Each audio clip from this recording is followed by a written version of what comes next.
Welcome to today's talk, Automotive Habitat Laboratory, an overview of insights. My name is Giacomin, and today we'll be talking about a project that was recently completed in collaboration with Jaguar Land Rover over in the Midlands.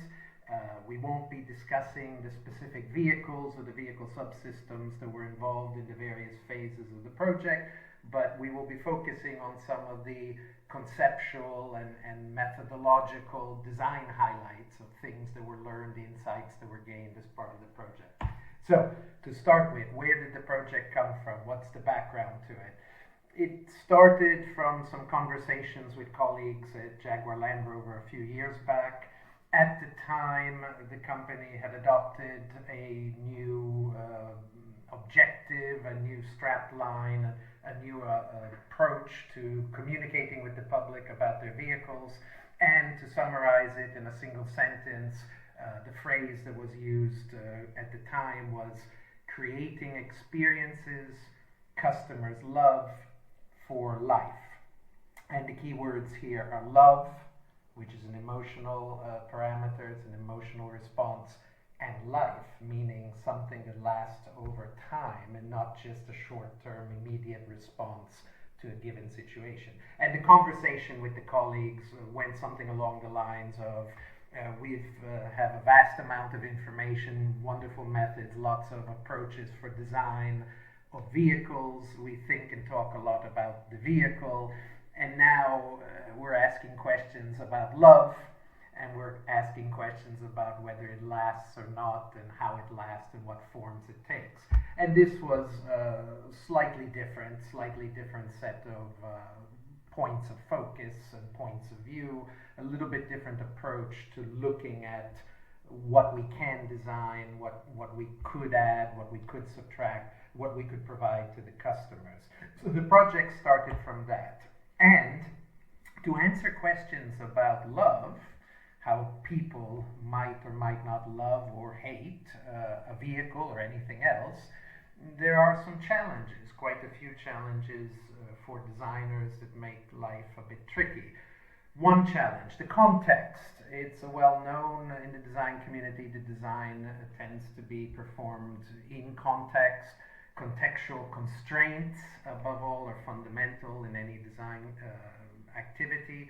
And with something as complicated and something mobile, such as an automobile or a road vehicle, context takes on a very important, a very significant role. One set of tests, one research that was documented in some papers we published a few years back is shown here, the main result, the overview of what we found. In a driving simulator with 20 participants driving with sceneries and road conditions which were typical of countryside driving or highway driving or city center congested traffic, we were asking questions, design type, creative, open-ended questions to the people. One of the questions, which is shown here on the slide, what would you like now, right now, in this instant, in this context, at this moment in time? And simple questions like this, open-ended design questions, led to quite a variety of responses. And one thing that was very obvious from the data that was collected and acquired during these tests was that how much do people talk about their interests, their needs, their desires, what words they use, and what's the focus of these conversations changes quite substantially depending on the driving context. As you can see here from the slide, the number of words that came out when you put all the data from all the people together, you put it all into a database and you calculate some averages about what was happening in response to these questions. Simply the number of words. There were a lot more words in a congested city center traffic than there were in a slightly more relaxing, slightly less challenging, slightly less congested and cluttered countryside drive. And the words themselves were different, of course. In a countryside drive, perhaps on a Saturday afternoon, words like music, the driving, the enjoyment and the pleasure of the vehicle came out substantially and frequently in these conversations.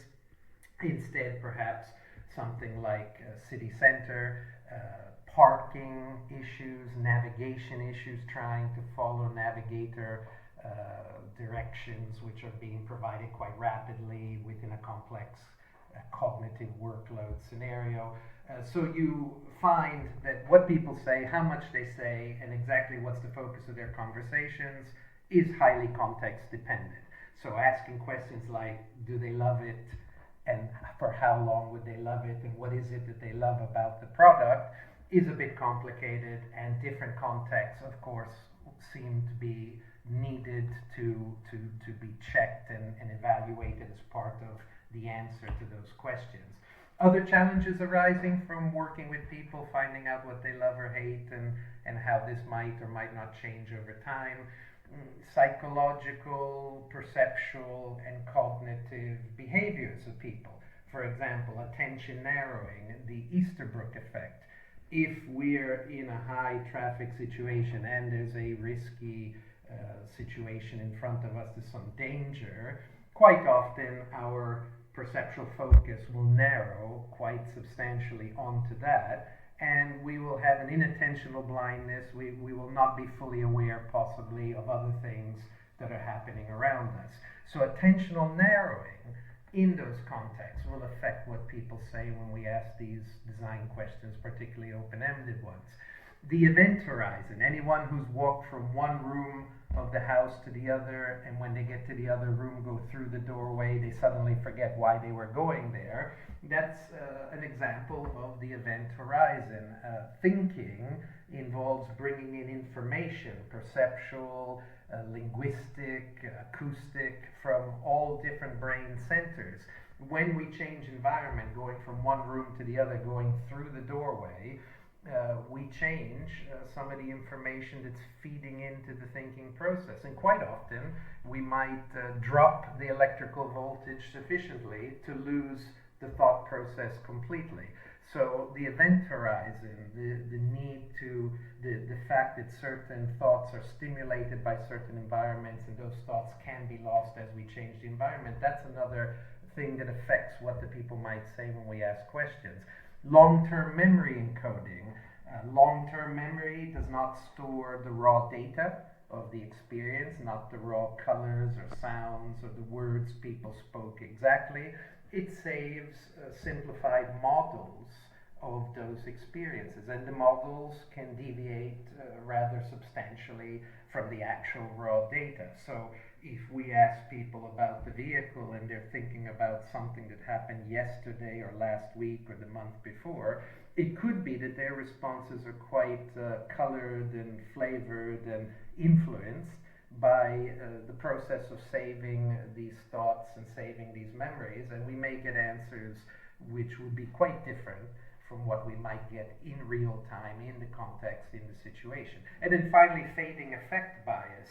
There is some tendency on the part of the nervous system to remember slightly more the positive events and tends to diminish a little bit the emotional intensity associated with the more negative events.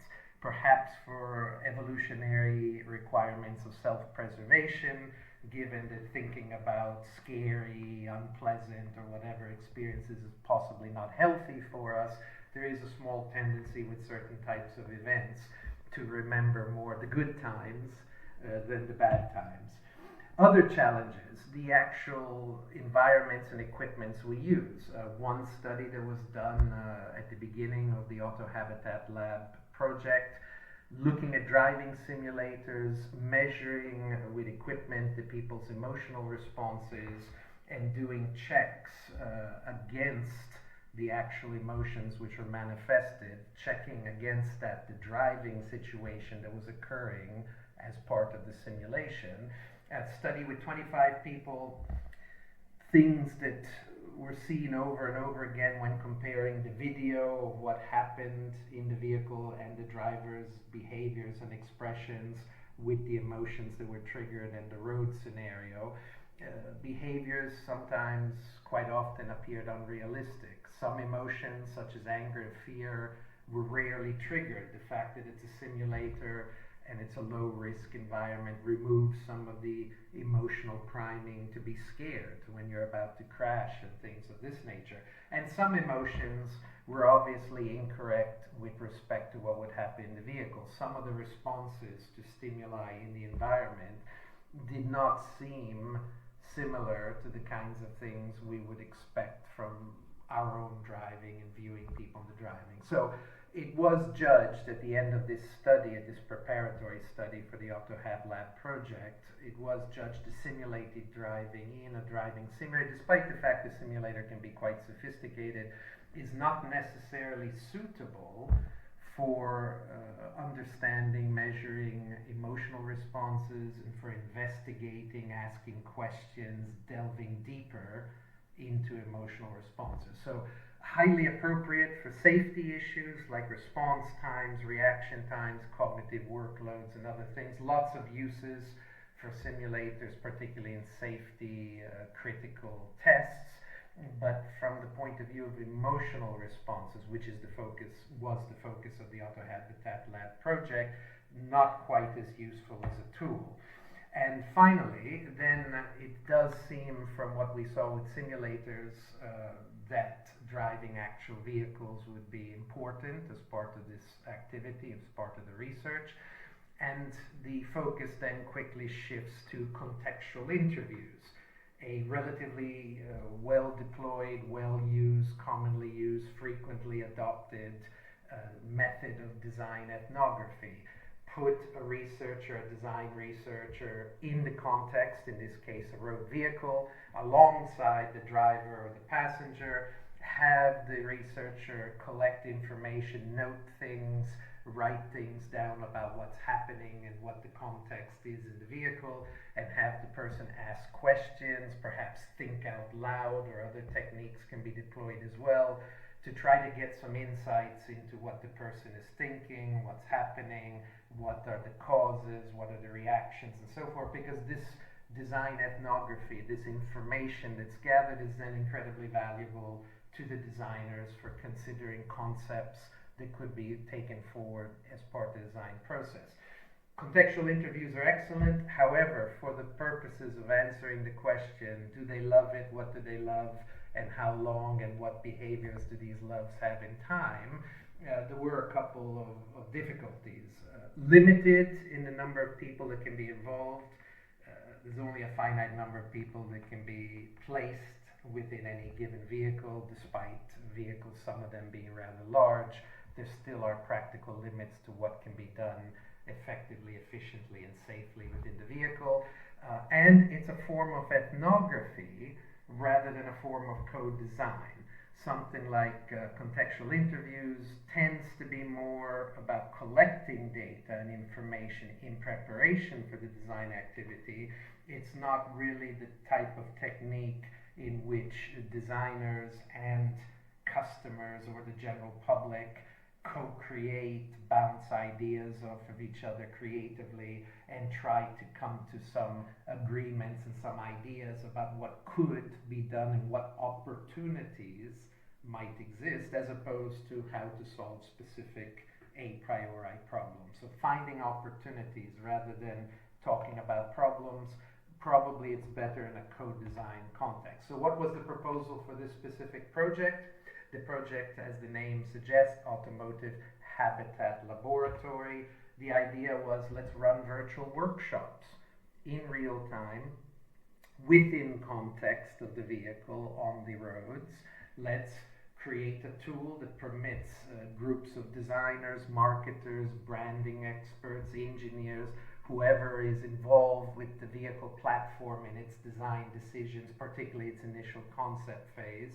Let's get those people, any interested members of the public, and the actual drivers and or passengers who are within the vehicle, let's get them into a direct line of communication, and let's have the sort of focus group, workshop, co-creation, ideation type activity, which can feed into the concept design process. And for a vehicle, given it's not a building with a fixed room, it's not so straightforward to bring everybody together, the concept was, why don't we open a line a voice line, and possibly also a video screen as well within the vehicle, using the cell phone network as the data transmission tool, such that we can have groups of people at one end in front of a laptop or within a dedicated facility, a control room perhaps, and on the other hand, on the other end of the communication, we have people within context, in real time, in the heat of the battle,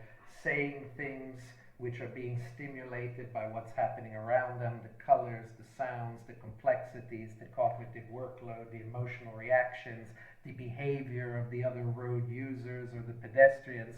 Let's try to bring it all together in a safe and efficient manner such that we can co-create.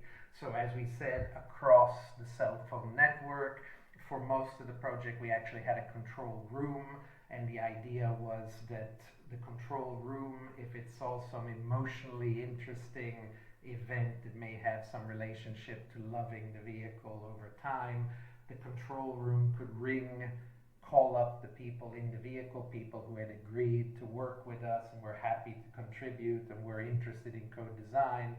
We could ring them and open a line and ask questions about things we were seeing, things we were noting, questions, doubts we had, or alternatively, they could open the line from the vehicle and say, you know, I was driving in this very unusual situation today under the rain in the forest, there was this occasion, and it suddenly occurred to me this vehicle doesn't have this on the dashboard, and it certainly would be nice to have this, because in these circumstances, this would be incredibly helpful. So if the person notices things as they're going, rather than just having the thought come and go and have it lost to the business that's producing the products, that can be captured if the person so wishes, is interested, wishes to help and ring us up. So a two-way line that can open and close. At the control room on the computer, an interface was produced as part of the project by a third-party company. The interface captured the key situation awareness and emotional awareness items of information of relevance to the research questions that were being investigated. So we had the navigation map, we had data from the vehicle primary controls via the CAN bus, so we knew the steering angle, throttle control, some of the vehicle dynamic states. We had cameras looking outside the vehicle such that we were aware of the road environment. We had cameras inside the vehicle such that we were aware if there were social interactions with passengers or other things going on. Again, these were all things that the participants agreed to with consent forms and ethical approvals. There were things they were happy, at least for brief periods of time, to contribute to the activity. And then at the very top right-hand corner of the screen, one of the key, if not the key item of information, emotional responses, the 6 basic human emotions: fear, joy, surprise, disgust, as measured, as captured, as calculated with an affectiva company algorithm. So using one of the state-of-the-art commercial systems that's available, we were in real-time tracking. As you can see, there's data plots on the slide, and we would have real-time monitoring of emotions, such that if nothing was happening for several minutes and then there was suddenly a huge spike in a fear reaction, or suddenly there was a huge spike in a joy reaction in terms of emotion, those might have been indicators of something interesting occurring that as designers might be worth investigating further, might be worth asking questions about, might be worth delving into to explore how the interaction between the road environment, the vehicle, and the person produced that particular situation. Occasionally some of these spikes in emotions would be due to road events, something the person was thinking to themselves about something in their own personal life, or to some social interaction such as a telephone call or something. Those, of course, were things which would not be particularly relevant to the design of the vehicle, but many of these emotional responses were directly related to something on a vehicle control, touching a part of the vehicle, seeing something through the windscreen of the vehicle, something happening on the road. So once a a vehicle was available, a protocol was available using the cell phone network. Once a set of things to measure and a set of items of information to monitor were decided, then there's the question of the context. As noted previously, city roads, country roads, highway roads produce different challenges. They produce different textures, different situations, different interactions with other road users or with pedestrians. So what was decided for the specific project for AutoHabLab was to try to choose a road circuit which, as a first criteria, was in terms of the mileages similar in breakdown to what is traditional for a European mid-range vehicle, i.e. a European C, D, or E market segment automobile. So looking at the statistics, car companies and motor manufacturing organizations have vast databases of data statistics about where owners drive and what type of driving they perform. Looking at the profiles of CDE segment vehicles, we tried to get close to that as a road circuit. So a road circuit was defined in the nearby vicinity of the university. The road circuit had about 23% of the mileage was city driving, 26% was country, and the remaining 44% was highway. Within each of these gross generalizations in terms of road profile, we were aware that certain features are typical. For example, in city driving, zebra crossings, junctions, blind junctions, pedestrians, urban buses or trams. All of these factors can increase workload and affect interactions with the vehicle, require different interactions. So the city, the country, the highway, each of these road segments was optimized by looking at the various options that were reachable within a reasonable amount of time from the university, and they were optimized to be rich in things like buses pulling out from the bus stop, zebra crossings, in the countryside, roads with blind corners, roads with severe changes in the surface camber angles, so positive cambers, negative cambers, which require different driving styles, roads with different speed limits, road surfaces with different roughnesses, so some of the surfaces were very smooth and well maintained, some were quite poorly maintained and quite rough. So a variety or a rich mixture of road surface and environmental contexts were built into the circuit such that we would have a reasonable opportunity to stimulate a variety of emotions caused by a variety of triggers. Once a road circuit was available, a vehicle was available, a research question, love over time was of course settled. There was then the question in practice of actually implementing this in a very functional, efficient, and reliable manner. First question that needed answering was, how are we going to open this channel in the vehicle? Road vehicles today tend to have reasonably sized screens for infotainment and other systems at the center of the dashboard. Road vehicles today tend to have relatively sophisticated sound systems for listening to music and entertainment. So the question was, how big the screen, given many vehicles have options on this, they have different sizes available, they have different sound systems available, how big a screen is good enough, and how loud and clear a sound system reproduction of volume is to be good enough. So for the specific vehicle that was chosen for the project, there were a set of options in terms of screen sizes and in terms of settings that we might wish to choose for our volume settings. Tests were performed in the vehicle, standard metrics of cognitive workload, perceived media reproduction quality, and error rate, and I would suggest we have published several papers on this, so if you wish to see exactly which metrics, just chase some of our papers down, they're listed. Standard metrics, which are used widely in research, were applied, and the different options were tested with a group of 24 people, and at the end of the day, the larger screen size was favored. perhaps because the sizes of the faces of the people that are visible within the screen start to get a little bit closer to natural human scale. And the volume that was chosen was not a low whisper volume. It was sufficiently above the noise background that occurs within the vehicle at speed.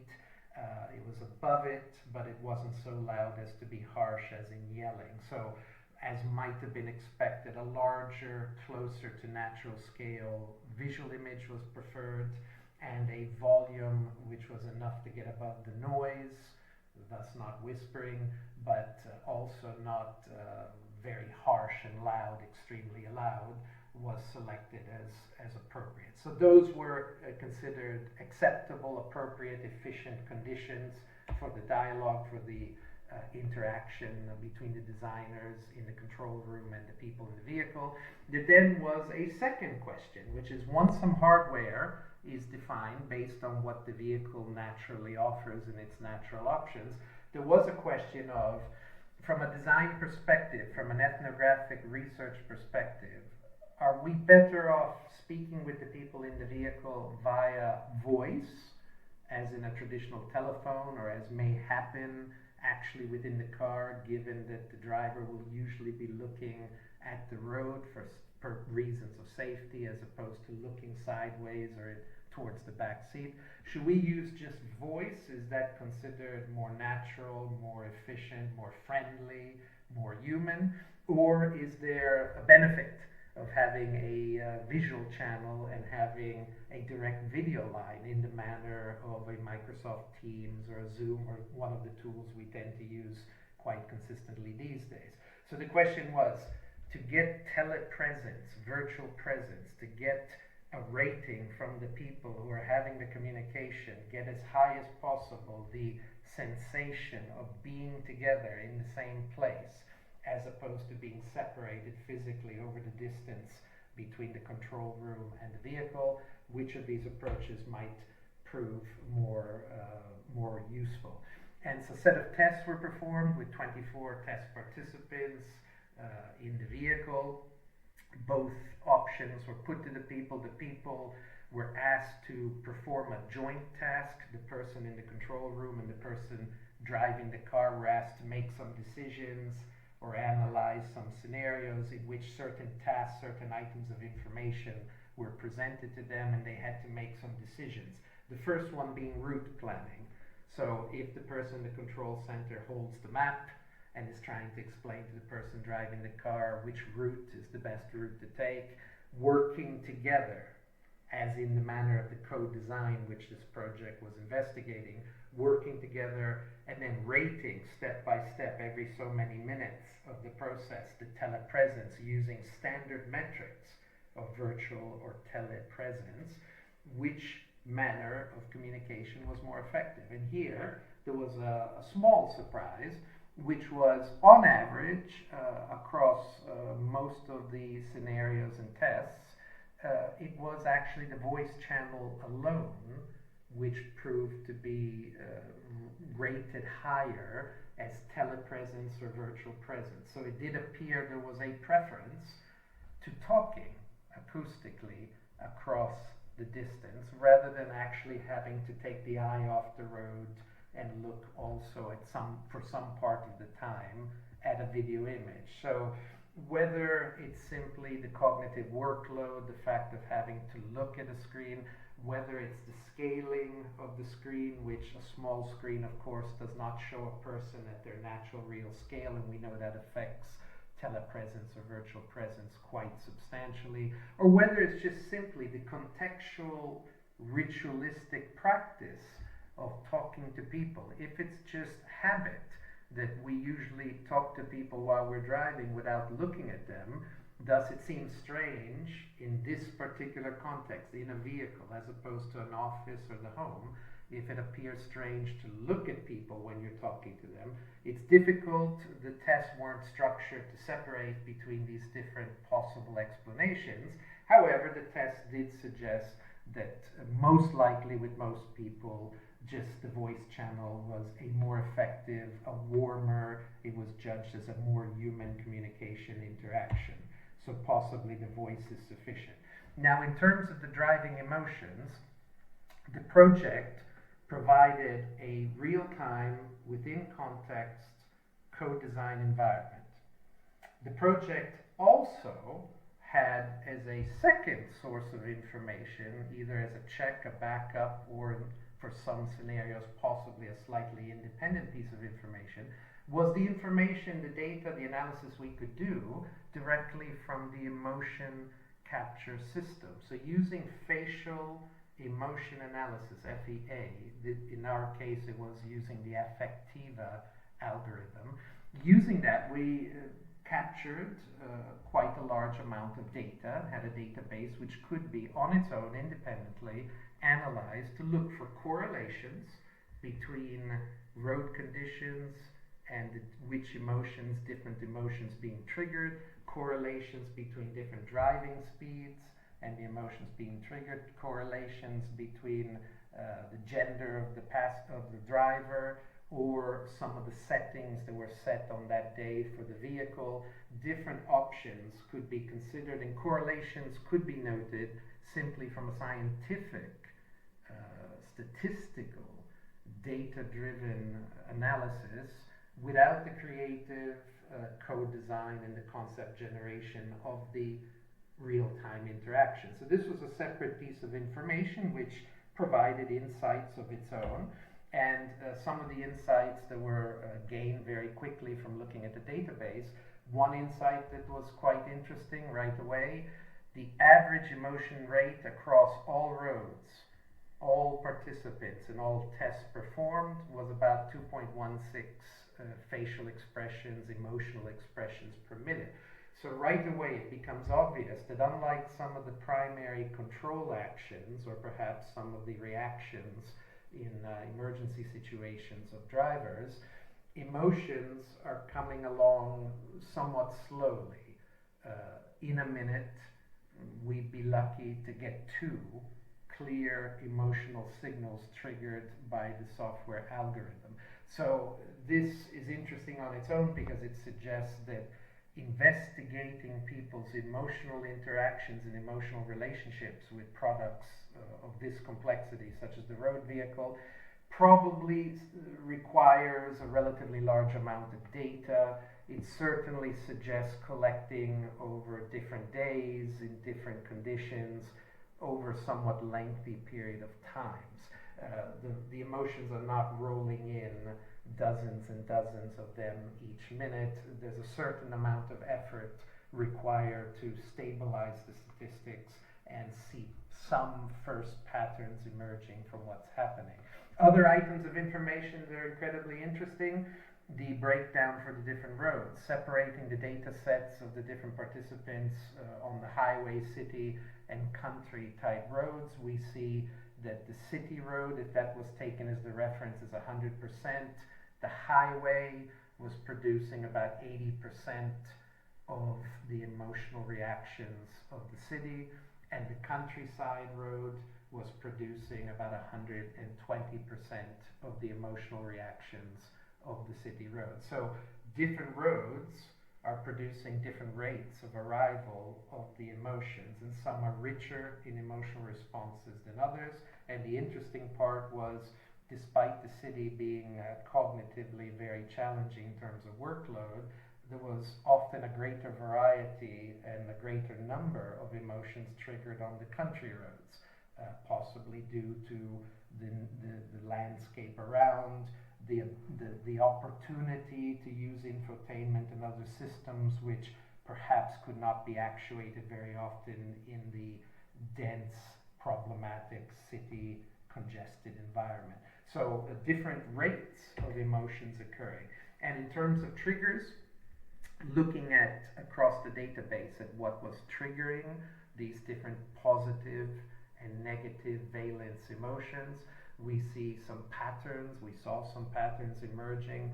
For example, negative emotions quite often related to challenging road conditions, difficulties with other drivers, danger situations, high speeds, lack of visibility, and so forth. But quite often, one pattern which will be familiar to most people in the motor industry, lots and lots of negative emotions being triggered from interactions with secondary controls, particularly the navigation system. The navigation system, with its give and take, with its partnering, with its relationship of giving us items of information which, if they're early or late or incorrect, have important implications for the driving of the vehicle. The navigation systems were producing quite a few difficulties and led to quite a few negative emotions. Positive emotions, lots of positive emotions from enjoying the vehicle. It was very obvious in country road driving and so forth. Some of the positive emotions were being triggered due to the vehicle dynamics and the pleasant environment of the car. And above all, positive emotions tended to spike or tended to come in more rapidly when people were interacting with other people. So whether it was a phone call, whether it was talking to a passenger, whether it was exchanging a glance with somebody at a junction, another driver or a pedestrian, any form of human social interaction was increasing quite substantially the positive emotions of the person, which is a very important point of note. Another point that was noted from the database was this one here, which is illustrated in a very simple manner on this slide. What we see here are emotion breakdowns, overall gross averages determined across the whole database of tests performed of these two types of tests. One test is referred to as the naturalistic setting, and the other one is referred to as the partially controlled setting. The naturalistic setting refers to when the camera, the equipment, the affectiva software, everything was deployed within the vehicle that belonged to the participant, and the participant was happy to record daily journeys of their everyday rituals, their everyday journeys. So the naturalistic was the camera in the person's vehicle as the person takes their kids to school or goes to work or goes shopping, whatever the particular habits are, on their local roads as they do normally every day.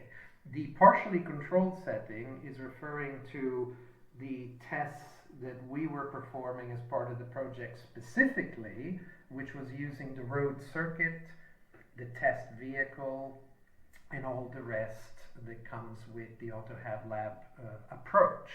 So we were comparing, in this particular instance, what happens when a person uses a familiar vehicle on familiar roads in familiar manners as they please, as opposed to an unfamiliar vehicle, possibly on unfamiliar roads, following a set of guidelines or a circuit which was requested by the design team. And what this particular slide is attempting to capture and show, which was quite clear in the database, was that there's quite a change or a shift from positive to negative in people's emotional responses when unfamiliarity is introduced via the vehicle or the road, and when control is taken away, because they're not just doing whatever they please, they are helping us and following some route that we requested. So it's useful here to note, if we look at the specific emotions which I've circled in red, we see that joy drops quite substantially, fear and anger get bumped up quite substantially once the control and the familiarity is taken away.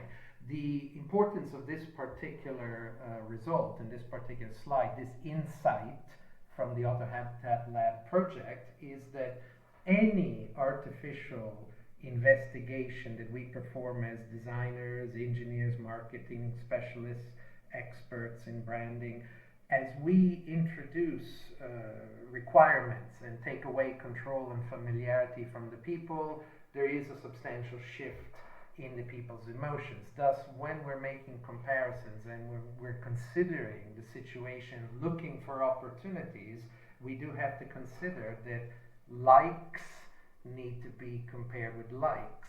Situations need to be compared with other situations in which the person's condition was somehow similar. As soon as we introduce structure, we shift the result. So either we maintain that structure all across the things we're looking at, or we have to be very careful to mix our data sources as is happening on this particular slide.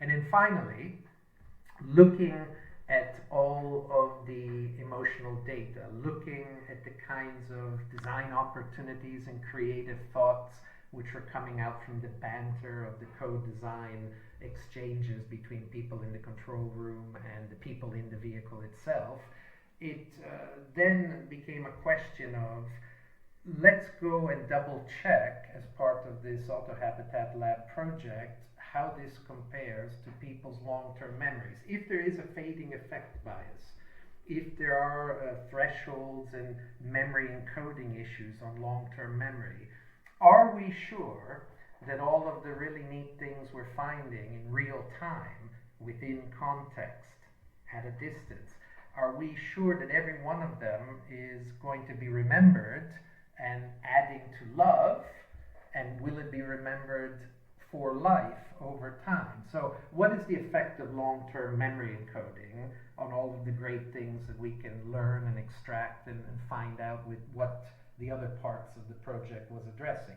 So a set of activities were performed in which questionnaires were issued via internet, in which questions such as what's shown here on this particular slide were asked.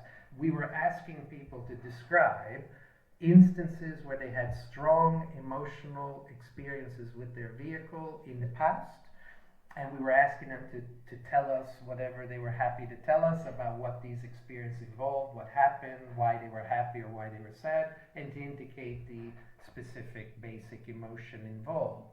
Now, the results of questionnaires such as these, and here are the results from one of the studies we performed with 211 respondents, they were then thematically coded by a set of design researchers, members of the team, and they were double checked by other design researchers, members of the team, and externals.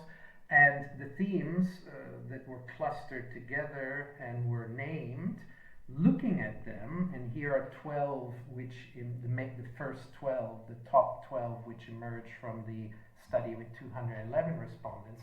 When we look at the themes, we see a large number of these match quite closely the kinds of things that were coming out in conversation during the real-time co-design communications, and several of them match also quite clearly the scientific, statistically analyzed numerical data coming from the facial emotion analysis as well.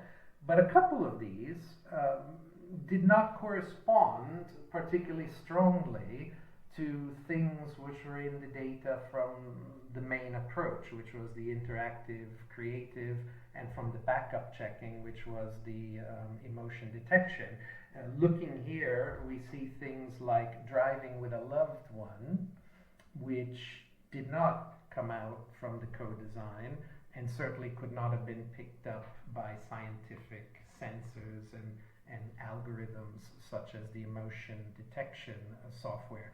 So what was noted here was that long-term memory, possibly due to the fading effect bias, was homing in on certain very strong positive peaks and very strong negative peaks which conditioned the human experience, and memory, things were being committed to memory which perhaps were rather rare, or perhaps were not things that were easy to talk about, and certainly almost impossible to pick up with the scientific measures.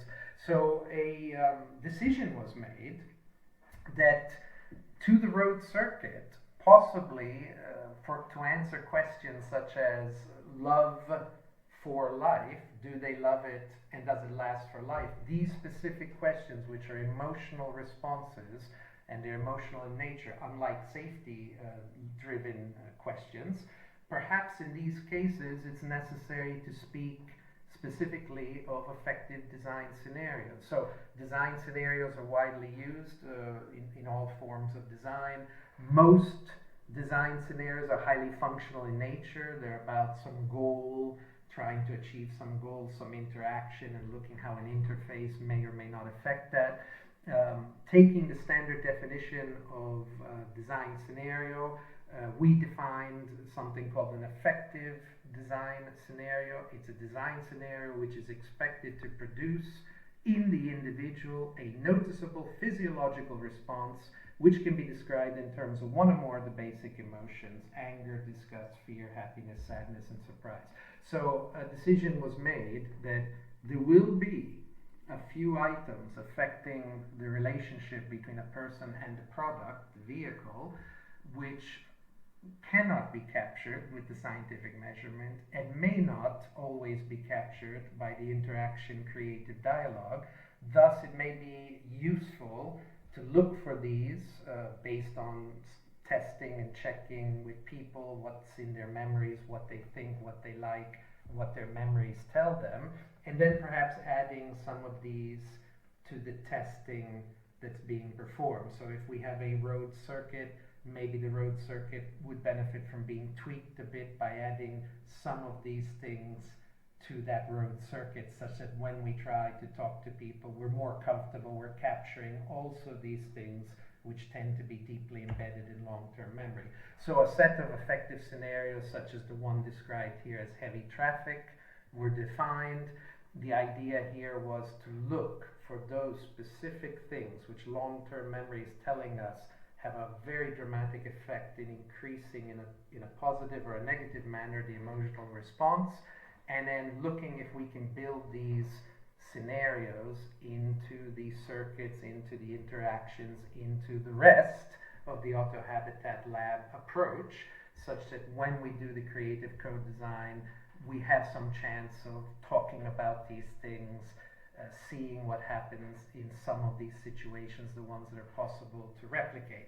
And on the right, we have a set of possible benefits. If you had a scenario like this, it may mean that there's this design opportunity or that. It may permit a conversation about this topic or that topic. So each of the effective scenarios is a potential tool which may or may not be good to add to a specific investigation, a specific design project. Each will have certain possible benefits in terms of helping to find ways to talk about these issues, such that the designers, the branders, the engineers, and so forth can become more aware of whether there's anything within their control in terms of design which may affect that particular aspect of the relationship. So that's the end of today's talk. Thank you so much for your time and patience with this. I hope that the AutoHabLab Laboratory overview, the insights, it had some points which may or may be of some use to you in your design work. It's an approach for creative co-design. It integrates some scientifically measurable, statistically analyzable data, and the project did lead to some insights about things we really should be adding as design scenarios to some of our vehicle design processes if we wish to capture some things which are of deep emotional value and deep emotional meaning to the people who drive or own or use in some manner these vehicles. Thank you very much, and I look forward to speaking with you again next time. Thank you.